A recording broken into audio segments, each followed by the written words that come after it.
All right, so I have thought a lot about non existence over the years. And originally it started because I left Christianity and I had to figure out what to replace that with when it came to death. I had to figure out, like, what is the truth, and how will that inform my living, basically. And then also being a depressed person, here and there and on and off, you really think about it a lot, right?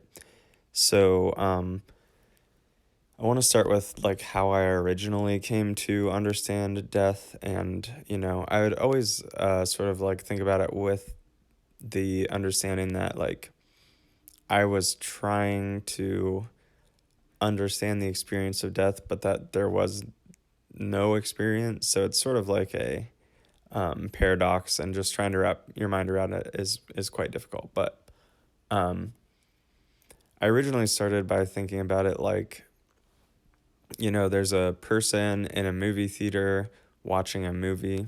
The person obviously being like me, the observer, the movie being, like probably my perception or like my, what my mind brings together, like the understanding of the outside world. And then the movie theater would be the actual physical world that exists. And so that's kind of how I thought about it for a while. Was okay, that's like my starting point, and then non-existence or death would basically be getting rid of the viewer, getting rid of the movie, and getting rid of the um, theater. But as I was making this video, I realized really it's really just getting rid of the viewer and getting rid of the movie, but the theater remains, because there are all these dead planets out there, these planets that don't have any life on them. There's all this like empty space. There's all these, lava flowing around and all that kind of stuff. So, um, the movie theater is still there, even if there's not a person watching it. Um, and there's no movie playing. The movie theater is still there, unless we go into some big wild theoretical physics scenario that I'm not qualified to talk about, and then it's not there anymore. But um, so that's how I originally thought about it.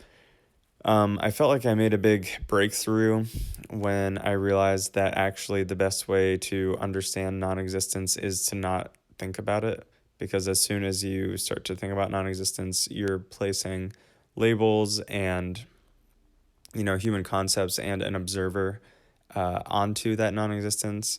And even the word non-existence, like, should there even be a word for non-existence in that way, because it is nothing, like, but anyway. um so that was sort of the second way I started to think about it. The first was the movie theater metaphor. The second was just trying not to think about it and realizing that was the best understanding.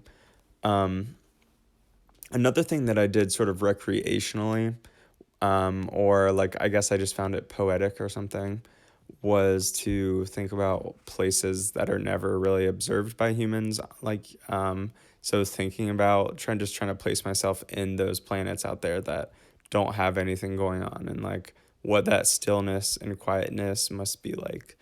Or even the intensity of the different lava flows going on, and the eruptions, and the planets hitting each other, and the asteroids and everything. Just thinking about that, and just sort of like indifferent planetary bodies hitting each other, just like marbles.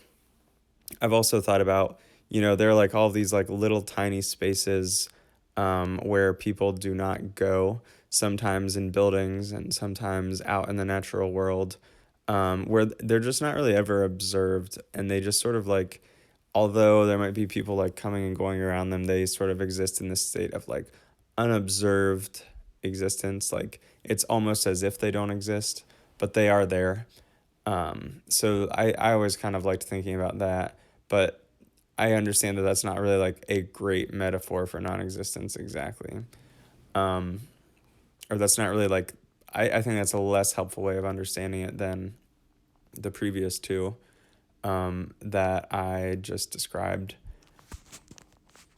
And the final, and I think probably the most effective way of understanding, like of making sense of all this, is really just to like start with a clean slate and start with the understanding that, the human experience, like, or any living thing, any living thing's conscious experience starts when its brain develops to a certain point and it starts to have this conscious experience, and then that continues for the duration of its life.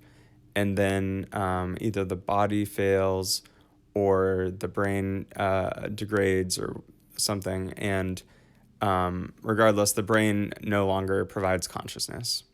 And, the brain ceases. It no longer is functioning. And that's also true with the body.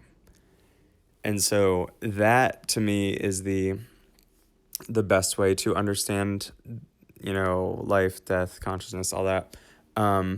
Because what I like about that is that it didn't even require me to mention the non-existence before life or after death.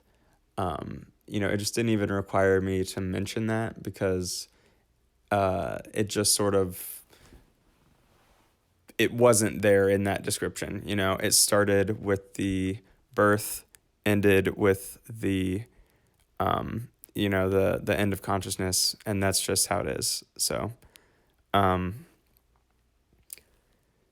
not going to say that any of these things are like profound or revelatory, but it is something I still continue to think about, and it's somewhere where I thought maybe I could provide some value given the amount of time I've spent thinking about it.